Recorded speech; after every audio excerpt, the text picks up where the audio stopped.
Vamos a intentar tomar dimensión de la magnitud que tiene el impacto de esta condena aquí en Bahía Blanca, la condena a Juan Matías Bongiovanni, no solo para las víctimas, que es la principal impacto sin dudas, pero también para toda la comunidad en general. Y para ayudarnos a entender un poco ese impacto, estamos con Luz, a quien le agradecemos muchísimo el valor de haber venido, de estar aquí con nosotros y de prestarnos su testimonio. Luz, que es víctima, que denunció a Bongiovanni.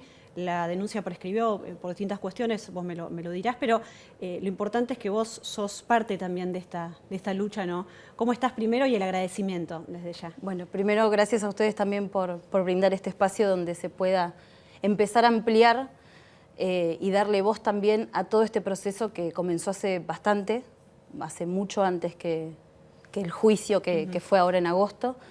Así que, bueno, gracias también por poder darnos voz y poder empezar a contar un poco también todo lo que fue esto. Como vos bien decías, también hice una denuncia contra Bongiovanni en marzo del 2019, al igual que otras 3 chicas, 2 de las cuales llegaron a juicio, que fueron las causas querellantes.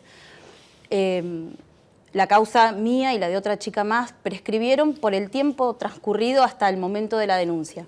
En eso la justicia es un poco floja, por así decirlo, porque le sigue brindando a los abusadores en estos casos un tiempo como de ventana. Bueno, si no te denuncian en este tiempo, listo, después pasó, listo, ya está, no sucedió. Sí, con todo lo difícil que es, con lo difícil que es hablar significa. y que es denunciar, digamos, Exacto. es lo más difícil tal vez, ¿no? Para las víctimas, entonces esa ventana que se les da es casi un beneficio, si se quiere, ¿no? Sí, por suerte la ley cambió, pero bueno, la ley no es retroactiva, así que como los hechos fueron cometidos cuando la ley les permitía ciertos años para poder denunciar, nuestros casos están prescriptos, nuestras denuncias están prescriptas por eso.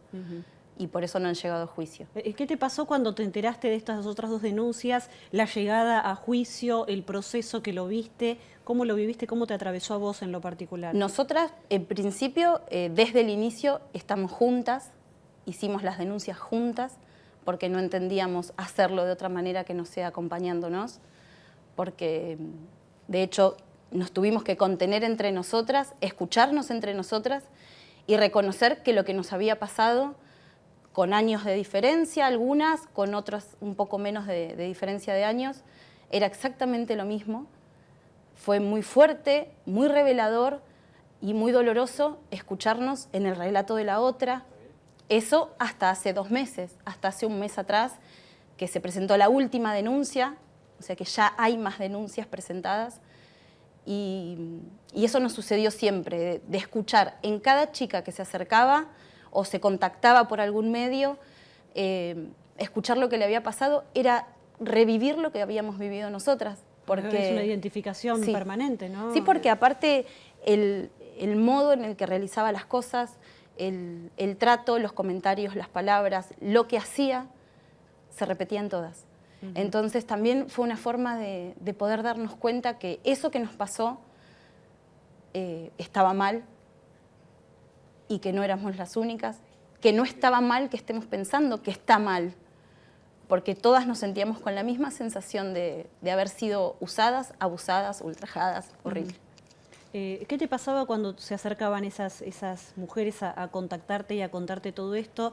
Digo, eso es una situación de dolor absoluto, pero al mismo tiempo decir, tomá fuerza de alguna forma para ir contra esa situación, Sí, ¿no? sin dudas que sí. Sí, nosotras, si hay algo que rescatamos es que esto haya sido colectivo, que haya podido ser de manera grupal, es a lo que nos aferramos, de saber que pudimos hacerlo juntas porque de otra manera no hubiésemos podido, y que cada una que se sumaba también era empezar a contener, y quizás algunas ya con el camino más andado, de haber hecho la denuncia, de haber pasado pericias psicológicas, de hacer ampliaciones de denuncia, de hacer audiencias en todo ese proceso, que es muy revictimizante el proceso judicial en los casos de abusos sexuales, que eso también hay que decirlo, que no es para nada agradable. Nadie debe querer pasar por todo lo que hemos pasado. Ya te digo, de que te llamen de fiscalía y decir, necesito que vengas a decirme un poquito más de detalles sobre esto. Y son detalles... Sí, remover detalles angustia, íntimos, privados, muy angustiantes, y tener que decirlo porque eso hace a la causa, y saber que tener que repetirlo es necesario también para que se llegue a lo que se llegó. Son muchas las chicas que sufrieron, digo, hay muchas denuncias más de las que se conocieron o Denuncias trascendieron. formalizadas todavía están ahí, estamos acompañando ese proceso, porque de verdad que es muy difícil acercarse a Fiscalía, si bien sí, la fiscal es súper cercana, es es muy agradable la fiscal, el proceso en el mientras no es lindo, entrar a una oficina y tener que contar de repente lo que pasó con alguien que no te conoce, un administrativo que está tomando nota detrás de una computadora y te dice con lengua, sin lengua, perdón, ¿no? Pero así, preguntas así, detrás de una computadora, no es agradable, no es cómodo. Y quizás también estemos atrasados en esto, en lo que es el Poder Judicial, en brindar unas instalaciones un poco más cómodas, un poco más amenas, para hacer del momento de denunciar, que no es fácil, que sea un poquito más agradable.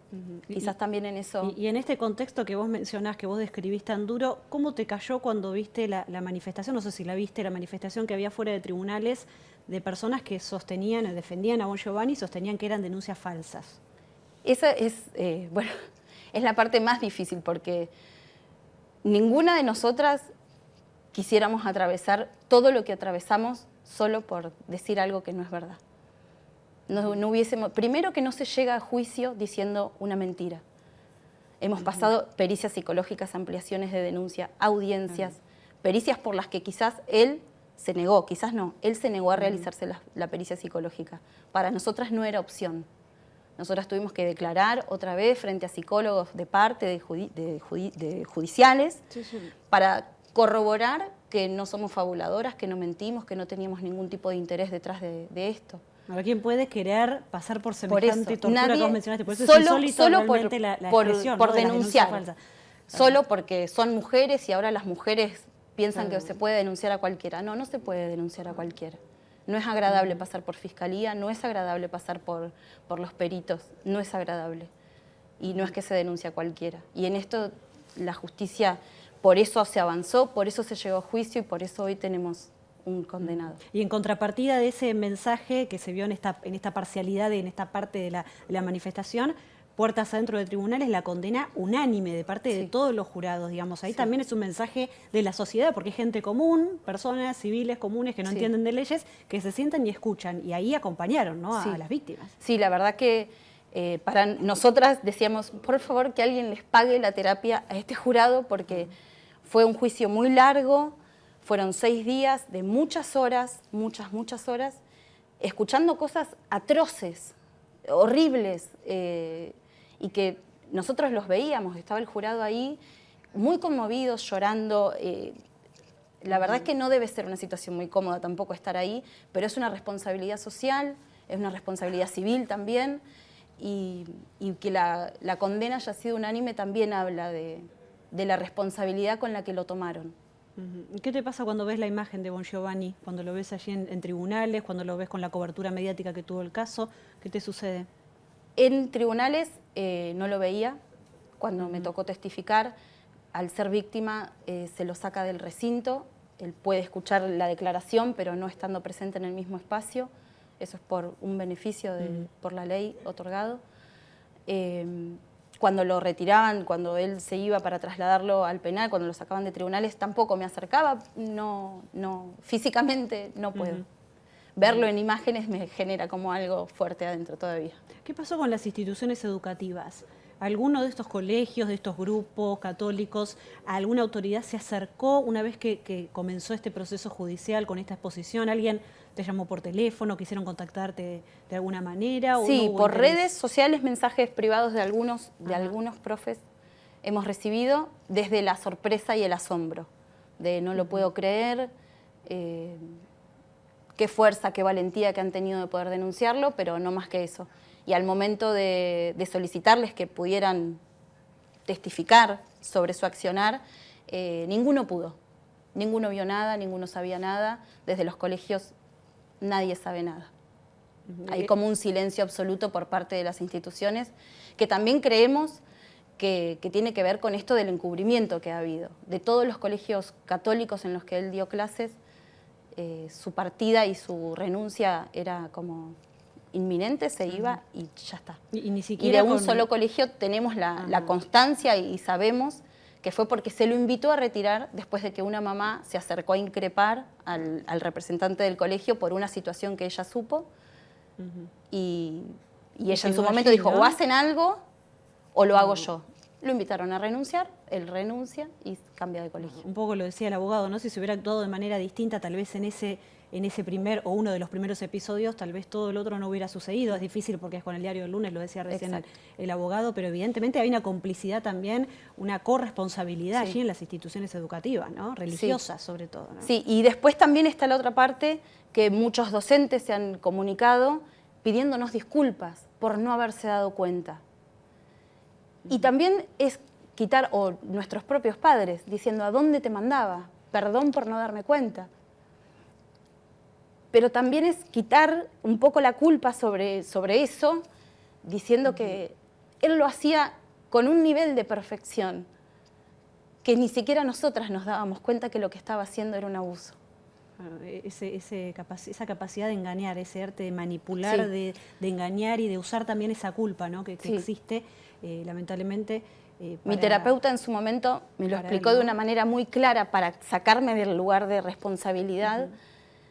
Que no corresponde en lo absoluto, pero que lamentablemente es parte también del engaño y del delito. Sí, de las víctimas sí se siente mucha culpa al principio, pero me lo explicó tan claro que los perversos tejen una telaraña en la que cuando caes no te das cuenta que estás ahí.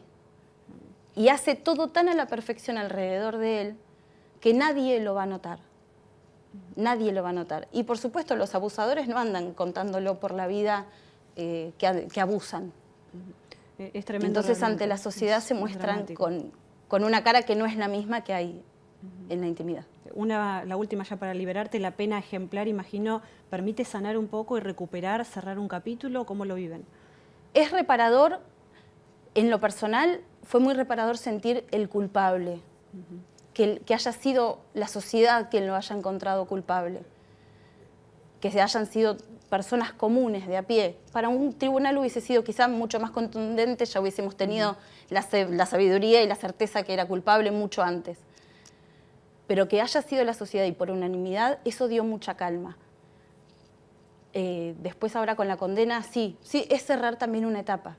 Es cerrar una etapa que empezó con las denuncias, que fue larga, dolorosa, revictimizante, y se necesita cerrar, soltar y que eso quede ahí. Y ahora queda otro camino que desandar, que es el acompañar a las nuevas víctimas, con las cuales también nos sentimos responsables, porque hemos sido las que dimos el puntapié inicial para que esto deje de pasar. Nuestro único objetivo es que este tipo no toque a ninguna piba más.